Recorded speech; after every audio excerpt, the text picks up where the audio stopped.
हाँ बोलो बहू। गुड़िया का नामकरण है ना, तो मैं सोच रही थी ये घर बहुत अच्छे से सजाऊं और इसका नामकरण बहुत धूमधाम से करेंगे हम। पूरा घर सजाने की क्या जरूरत है? और कोई इतना बड़ा फंक्शन नहीं है जो तुम्हें पूरा घर सजाना है। अरे माँ जी, मेरी बेटी का नामकरण है और मैं अपनी बेटी का नामकरण बहुत धूमधाम से करना चाहती हूँ। बहू तुझे पता है महंगाई कितनी बढ़ गई है और बेटी ही हुई है, कोई बेटा नहीं। माँ जी, मेरे लिए बेटी हो या बेटा दोनों बराबर है। मैं तो ये फंक्शन करूँगी। अब क्या पूरा पैसा इस पे ही खर्चा कर देगी? और मैं पैसे इसलिए थोड़ी ना कमाती हूँ कि बचा बचा के रख सकूँ। अगर मैं अपनी बेटी के ऊपर खर्चा नहीं करूँगी तो किसके ऊपर खर्चा करूँगी। और कहते हैं ना माँ जी, बेटियाँ बहुत नसीब से मिलती हैं। मैं बहुत भाग्यशाली हूँ कि मेरे घर में बेटी जन्म ली है। तेरी बेटी मेरे कुल का वंश आगे नहीं बढ़ाएगी, कुल का वंश एक बेटा ही आगे बढ़ाएगा। ये तो जब तक रहेगी खाएगी भी और जाते टाइम मेरे बेटे को लूट कर लेकर जाएगी। सुनिए मम्मी जी, मैं मेरे मायके जा रही हूँ और अलमारी की चाबी टेबल पे रखी हुई है, आप इन्हें कोट निकाल कर दे दीजिएगा। इसमें कौन सी नई बात है? जब से तुम्हें बहू बना कर लाई हूँ तब से इसके सारे काम मुझे ही करने पड़ते हैं। क्या मतलब है आपका? सारे काम आप ही करती हैं, मैं कुछ नहीं। अरे माँ जाने दो ना आप, मैंने कौन सा भला इसको रोका है? मैं रोकूंगी तो तुम्हें क्या लगता है ये रुकेगी? देखिए माँ जी, मैंने आपको 1000 बार कहा है, अगर इस घर में शांति चाहती है ना तो मुझसे फालतू में उलझा मत कीजिए और मुझे जाते वक्त टोका भी ना करें। ठीक है मेरी मलकिन, मुझसे गलती हो गई, मुझे माफ कर दो। मुझे तुम्हारे साथ बहस नहीं करनी है। हाँ तो मैं भी आपसे उलझना नहीं चाहती हूँ। ठीक है।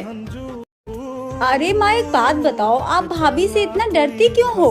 अरे बेटा, दुनिया वाले को तमाशा दिखाने से तो अच्छा ही है ना कि बात अपने घर में ही खत्म हो जाए। थोड़ा सा काम ही करना है ना।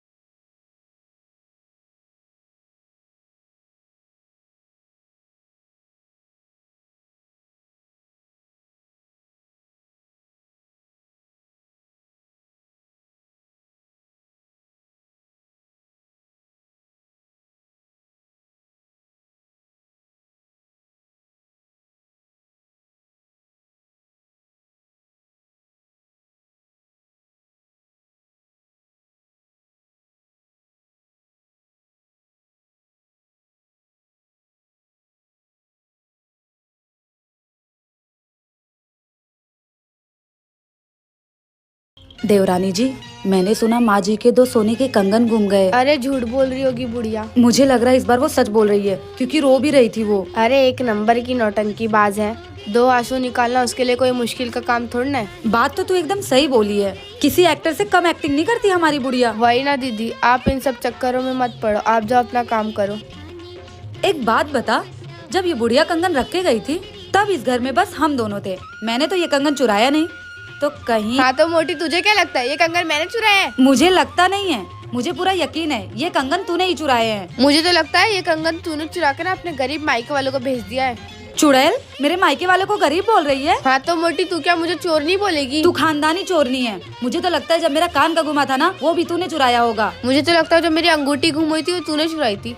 हो, अभी माँ जी को बता के आती हूँ कि उनके सोने के कंगन तूने चुराए हैं। हाँ जा जा, तू भी कोई दूध की धुली नहीं है। भाभी, आपने तो मेरी जिंदगी ही बर्बाद कर दी, इतनी छोटी उम्र में शादी करवा के। अब अगर आपको इतनी ही जल्दी थी शादी करवाने की तो क्या जरूरत थी ऐसे घर में रिश्ता जोड़ने की? मैं डेली अपने ससुराल वाले से मार खाती हूँ, अब मुझ में हिम्मत नहीं है मार खाने। छोटी, मुझे माफ कर दो, मुझसे बहुत बड़ी गलती हो गई। आपके माफी मांगने से मेरी खराब जिंदगी ठीक नहीं हो जाएगी। काश मेरी माँ जिंदा होती तो मेरे लिए भी अच्छा घर ढूंढती। आप लोगों ने मिलकर मेरी सारी जिंदगी खराब कर दी।